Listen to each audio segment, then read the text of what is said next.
Yan, dami po nating isda. Isdang, ano bang tawag sa iba nito? Ang tawag sa amin to, ipugot. Yan.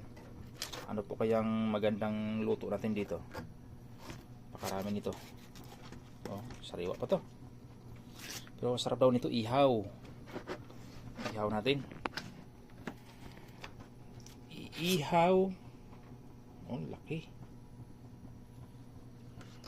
Ang laki. Ito medyo maliit na siya. Oh, sarap nito guys.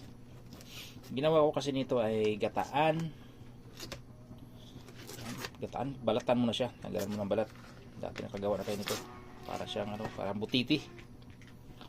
Para po siyang butiti. Mamaya at kung ano nito,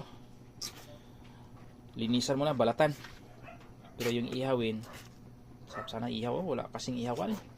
Paano kaya to? Provide pa ako ng ihawan. Okay na to, basta balatan ko to.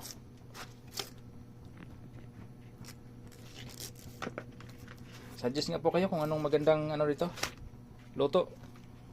Bilis, bilis, bilis. Yan guys, salamat po.